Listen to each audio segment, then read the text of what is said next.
नमस्कार दोस्तों, मैं हूं विशंबर थानवी। आप देख रहे हैं मेरा चैनल ध्येय विद विशंबर थानवी। दोस्तों, आज हम पढ़ेंगे CBSE क्षितिज पुस्तक अध्याय प्रथम पद्य भाग कबीर के बारे में। देखिए बच्चों, कबीरदास जी के बारे में सामान्य जानकारी प्राप्त करते हैं।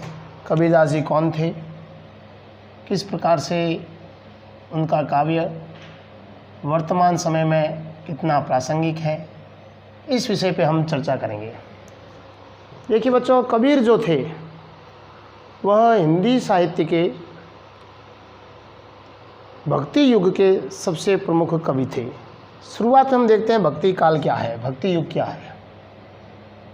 हिंदी साहित्य में सबसे पहले आता है आदिकाल, और उस आदिकाल के बाद आता है भक्ति काल। भक्ति काल का अर्थ है जहाँ पर भक्तों ने ईश्वर के प्रति अनन्य भक्ति को अपने काव्य के माध्यम से प्रकट किया। वैसे भक्ति का जो प्रादुर्भाव है वो दक्षिण भारत से माना जाता है। कहा गया है द्राविड़ भक्ति उपजी लाए रामानंद, अर्थात द्रविड़ प्रदेश दक्षिण भारत में भक्ति का प्रादुर्भाव होता है, लेकिन उस भक्ति को रामानंद जो है वह उत्तरी भारत में लेकर के आते हैं। अब जो भक्ति काल है, भज प्लस कतिन धातु प्रत्यय, भज धातु के साथ कतिन प्रत्यय लगने से भक्ति का प्रादुर्भाव होता है। भक्ति जो शब्द है भगवान ईश्वर के प्रति जो प्रेम है, श्रद्धा है, उससे लिया जाता है। अब ये भक्ति काल जो है हिंदी साहित्य का दूसरा काल है आदिकाल के पश्चात। अब इस भक्ति काल को हम दो भागों में विभाजित करते हैं। पहला भाग है सगुण और दूसरा भाग है निर्गुण। सगुण क्या है, निर्गुण क्या है, इस पर चर्चा करते हैं। सगुण से अभिप्राय है ईश्वर का कोई गुण, ईश्वर का कोई रूप, ईश्वर का कोई आकार, अर्थात वे कवि, वे भक्त जिन्होंने ईश्वर के किसी रूप की आराधना की, ईश्वर को एक विशेष गुण, ईश्वर को एक विशेष आकार, ईश्वर का एक विशेष रूप लेकर के उसकी आराधना की। ये जो कवि हुए वो सगुण धारा के कवि कहलाए। अर्थात राम, अर्थात कृष्ण, जिन्होंने राम और कृष्ण को अपना आराध्य मान करके अपने काव्य का सृजन किया, वे कहलाए सगुण भक्त। दूसरा आता है निर्गुण भक्त। यह भक्ति धारा का दूसरा पार्ट है निर्गुण।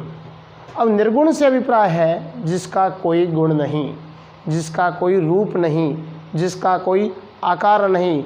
ईश्वर है लेकिन निराकार है। ईश्वर घट घट में है, ईश्वर कण कण में है, लेकिन उसका एक भी रूप नहीं है, निराकार है। ये जो धारणा मन में संजोए हुए जिन्होंने साहित्य का सृजन किया, वे इस श्रेणी में आते हैं निर्गुण धारा में। तो भक्ति धारा, भक्ति काल के जो भाग थे वो सगुण धारा, दूसरा था निर्गुण धारा। अब सगुण धारा में भी दो पार्ट आते हैं। पहला आता है रामाश्रयी,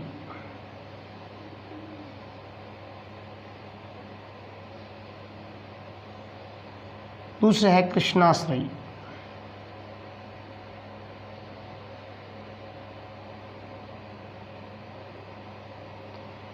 जिन कवियों ने राम को अपना आराध्य माना और राम को अपना ईश्वर परम तत्व मान करके उसकी आराधना की और उसके प्रति सेवक भाव में साहित्य का सृजन किया, काव्य का सृजन किया, वे कहलाए राम भक्त। अगर राम भक्त की श्रेणी में, रामाश्रय श्रेणी में सबसे श्रेष्ठ कवि का नाम लिया जाए तो वो कवि आते हैं तुलसीदास, जिन्होंने रामचरितमानस जैसी कालजयी रचना का सृजन किया। तुलसीदास रामाश्रयी धारा के प्रतिनिधि कवि माने जाते हैं। दूसरा आता है कृष्णाश्रयी, जिन्होंने कृष्ण को अपना सर्वश्रेष्ठ, कृष्ण को अपना आराध्य, कृष्ण को अपना साकार रूप माना और उसके लिए साहित्य सृजन किया, वे कवि कहलाए कृष्णाश्रयी।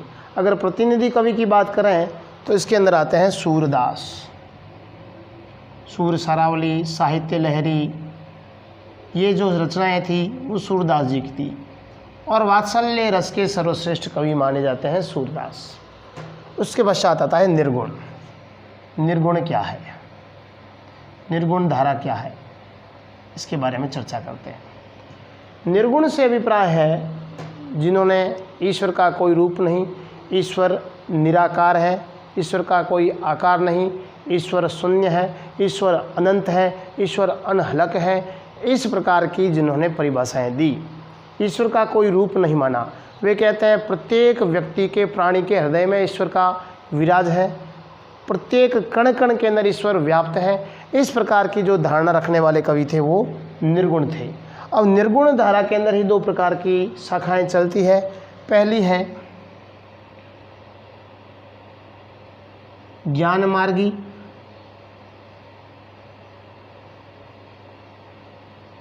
दूसरी है कृष्ण मार्गी।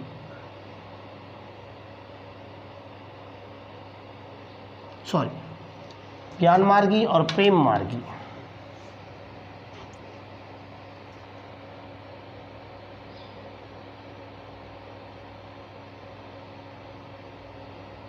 अब बात चलती है ज्ञान मार्गी की।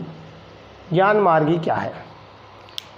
अर्थात वे कवि जिन्होंने ज्ञान के आधार पर मोक्ष की प्राप्ति का साधन बनाया, जिन्होंने संसार में श्रेष्ठता ज्ञान को दी। ज्ञान के आधार पर ही हम आनंद की प्राप्ति कर सकते हैं, ज्ञान के आधार ही हम परमानंद की प्राप्ति कर सकते हैं। इस प्रकार की जिनकी धारणा रही वो ज्ञान मार्गी कवि कहलाए। ईश्वर की सत्ता में विश्वास, लेकिन ईश्वर है वो अनंत है, ईश्वर है वो एक है, ईश्वर है वो शून्य है। इस प्रकार की विचारधारा रख करके जितनी ज़्यादा जानकारी ज्ञान के रूप में प्राप्त कर ले, जितना ज्ञान अर्जित कर दे, इस श्रेणी के जो कवि कहलाए वो ज्ञान मार्गी कवि कहलाए। अब ज्ञान मार्गी कवियों के अंदर सबसे प्रमुख कवि की बात चले तो वह है कबीर दास, जिसके बारे में हम आगे चर्चा करेंगे। तो ज्ञान मार्गी शाखा के श्रेष्ठ कवि, प्रतिनिधि कवि कबीर दास जी को मानते हैं। उसके पश्चात आती है प्रेम मार्गी। प्रेम मार्गी से अभिप्राय है जिन्होंने प्रेम के माध्यम से ईश्वर को प्राप्त करने की पराकाष्ठा की। हालांकि वो ईश्वर जो है निर्गुण है, फिर भी प्रेम के माध्यम से ईश्वर को प्रेम के माध्यम से प्राप्त किया जाए। भक्त है जो एक प्रकार का साधक है और वह साधक अपने प्रेम के माध्यम से ईश्वर को प्राप्त करने का प्रयास कर रहा है।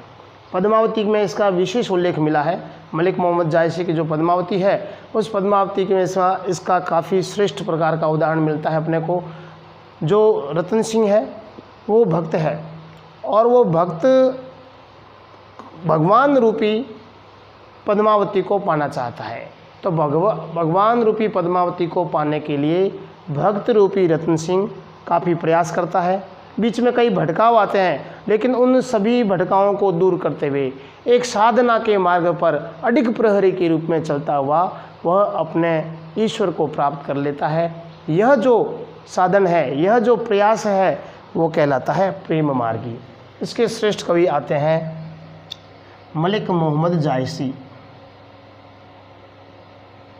मलिक मोहम्मद जायसी। तो इस प्रकार से भक्ति काल को हम दो सगुण और निर्गुण तथा सगुण को हम रामाश्रयी, कृष्णाश्रयी, निर्गुण को हम ज्ञान मार्गी और प्रेम मार्गी दो अलग अलग भागों में विभाजित करते हैं।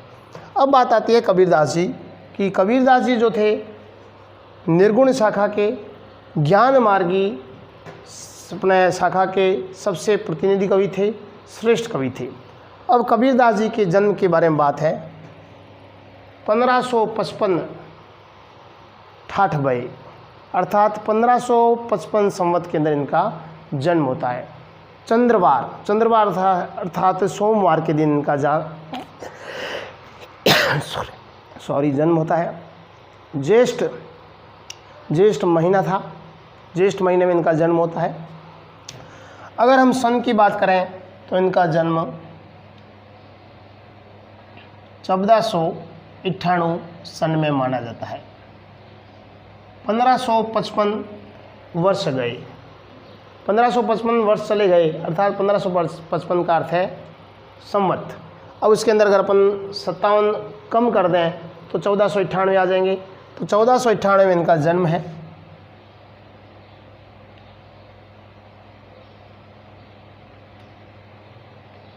इनकी मृत्यु, इनका निधन 1518 में।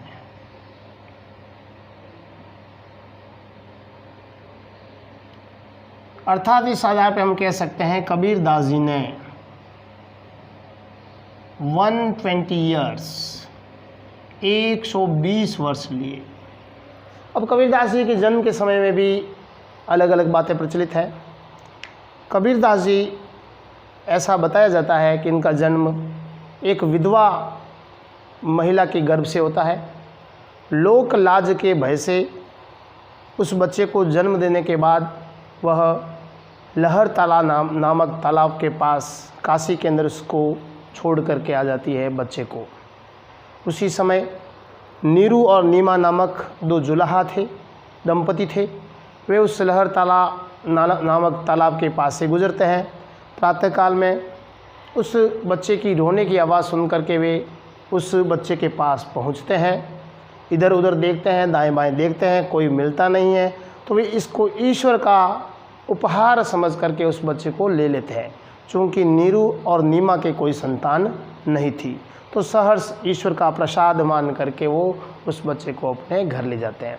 तो ऐसा माना जाता है कि जन्म से तो कबीर जो थे वो हिंदू थे, लेकिन उसका पालन पोषण जो उनका हुआ है वो मुस्लिम धर्म के अंदर हुआ। लेकिन कभी भी कबीरदास जी ने न तो धर्म के ऊपर विश्वास किया, धर्म के अंदर जितने भी वैर भाव थे, जितने भी पाखंड थे, जितने भी अंधविश्वास थे, चाहे मुस्लिम धर्म है चाहे हिंदू धर्म है, उन सभी पाखंडों को दूर करने का प्रयास किया।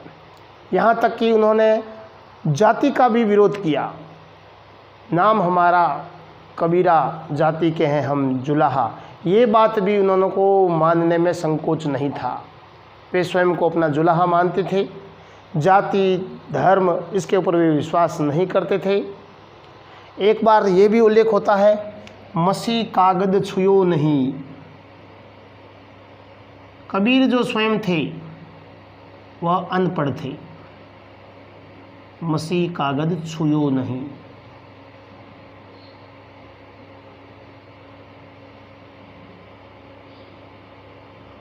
कलम गयो नहीं हाथ। मसी का अर्थ है शाही, कागद का अर्थ है पन्ना, पेपर।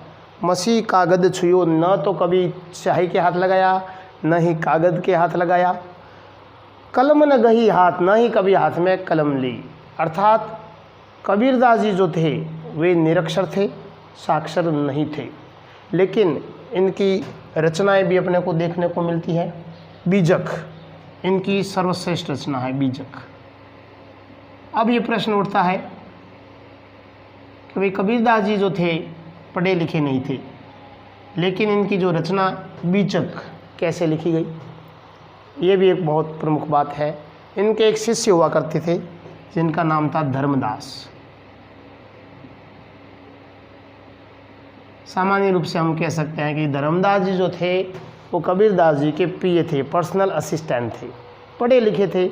और कबीरदास जी जो जो दोहे बोलते थे, जो जो पद बोलते थे, उन पदों को लिपिबद्ध करते रहते थे।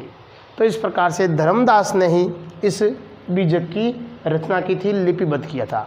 लेकिन वो सब विचार किसके थे, वो अनुभव किसके थे? वो अनुभव थे कबीरदास जी के।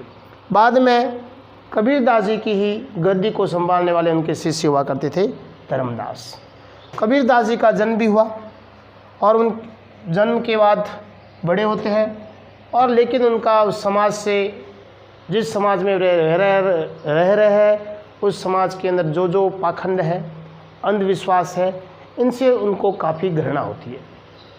परिणाम स्वरूप इनका वे पुरजोर तरीके से विरोध करते हैं। सुने सुने बड़े होते हैं, इनका विवाह होता है। इनकी पत्नी का नाम लोई, इनकी पत्नी जो थी उनका नाम था लोई।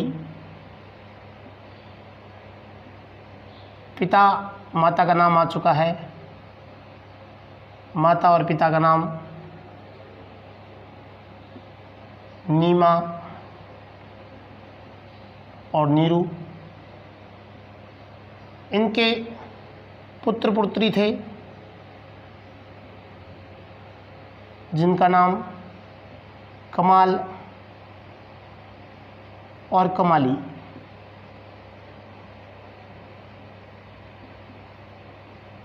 कमाल और कमाली थे। अब कबीरदास जी जो थे वे समाज की विरूपताएं थी, उन विद्रूपताओं को वो सहन नहीं कर पाते थे। परिणाम स्वरूप जो भी उन्होंने देखा उसका पुरजोर तरीके से विरोध किया। वे कहते थे, कांकड़ पत्थर जोड़ के मस्जिद लई चुनाए, ता चढ़ी मुला बांग दे, क्या बहरा हुआ खुदा। इस प्रकार के विचारों को वे तिलांजलि देने का प्रयास करते थे। कभी पत्थरों को जोड़ करके, कंकड़ को जोड़ करके तूने जो मस्जिद बनाई है और उस मस्जिद के ऊपर तुम बैठ करके अल्लाह अल्लाह की पुकार करते हो, बड़ी ज़ोर से ध्वनि निकालते हो, क्या तुम्हारा अल्लाह बहरा हुआ है जो इस प्रकार से तुम चिल्ला चिल्ला करके उनको पुकार रहे हो। इस प्रकार के आडंबर का उन्होंने पुरजोर तरीके से विरोध किया। इसके अलावा बकरी पाती खात है, ताकि मोटी खाल, जो नर बकरी खात है, ताको कौन हवाल। मुसलमान धर्म में बकरा ईद पे बकरियों को काटा जाता है, बकरों को काटा जाता है, उसको खाया जाता है, उसका भी पुरजोर तरीके से उन्होंने विरोध किया। बकरी पाती खात है, अर्थात बकरी जो है वो पत्तियां खाती है, ताकि मोटी खाल, और जो पत्तियां खाने वाली बकरी की खाल है वो मोटी होती है। जो नर बकरी खात है, और जो आदमी बकरी को खाता है तो फिर उसका क्या हाल होगा, उसकी खाल कैसी होगी। तो मुस्लिम धर्म के अंदर इन्होंने पुरजोर तरीके से विरोध किया कि ऐसे आडंबर, इस प्रकार की कुप्रथाएं नहीं होनी चाहिए। हिंदू धर्म की भी जो बातें थी उनका भी उन्होंने विरोध किया। मन का छोड़कर मन का फिर, कर का मन का छोड़कर मन का फिर, अर्थात तुम इस प्रकार से वैर भाव रख रहे हो, हाथ में तो तुम्हारे माला है और ऊपर से तुम चिल्ला रहे हो, ऊपर से तुम लोगों के ऊपर विद्वेष की भावना रखते हो, तो कर का मन का छोड़ दो। कर के अंदर, हाथ के अंदर जो माला है उसको छोड़ करके मन का फेर, मन के अंदर शुद्धता लाओ, मन के अंदर परिमार्जन लाओ। मोको कहाँ ढूंढे बंदे, मैं तो तेरे पास। हे मनुष्य, हे व्यक्ति, तुम मुझे कहाँ ढूंढ रहे हो। मोको कहाँ ढूंढे बंदे, मैं तो तेरे पास। नामे मस्जिद नामे काबा कैलाश, ना तो मैं मस्जिद में मिलूँगा, न ही मैं काबा में मिलूँगा, न ही मैं काशी में मिलूँगा, न मैं कैलाश में मिलूँगा। मैं तो तुम्हारे हृदय के अंदर निवास करने वाला हूँ, इसलिए तुम इधर उधर मुझे ढूंढने का प्रयास मत करो, मैं तुम्हारे अंदर ही विराजित हूँ। तो इस प्रकार से समाज के अंदर जो अंधविश्वास थे, कुरीतियाँ थी, जो ज़्यादातर धर्माचरण का प्रयोग करते थे, इस प्रकार के काफ़ी विरोध किए कबीरदास जी ने। कबीरदास जी सिकंदर लोदी के समय थे। सिकंदर लोदी ने भी इनको प्रताड़ित करने का प्रयास किया, फिर भी ये सफलतापूर्वक निकल जाते हैं। कबीरदास जी का जब मृत्यु होती है तो हिंदू कहते हैं ये हिंदू, मुस्लिम कहते हैं ये मुस्लिम है, हम इसको दफनाएंगे। हिंदू कहते हैं कि हम इनको जलाएंगे। चूँकि जिन्होंने कबीर ने कभी हिंदू और मुस्लिम धर्म को तवज्जो नहीं दी, उनकी मृत्यु के पश्चात भी लोग लड़ने लग जाते हैं। जब वे पहुंचते हैं उनके पास, भागते भागते उनकी जो शव के पास वो देखते हैं वहाँ पर कुछ नहीं बचा, सिर्फ कमल के कुछ पुष्प है, और उन पुष्पों को लेकर के वे अपनी अपनी विधि अनुसार उनका अंतिम संस्कार करते हैं। इस प्रकार कबीर वर्तमान भी अपने भावों, अपने विचारों, अपने काव्य के माध्यम से आज भी प्रासंगिक है।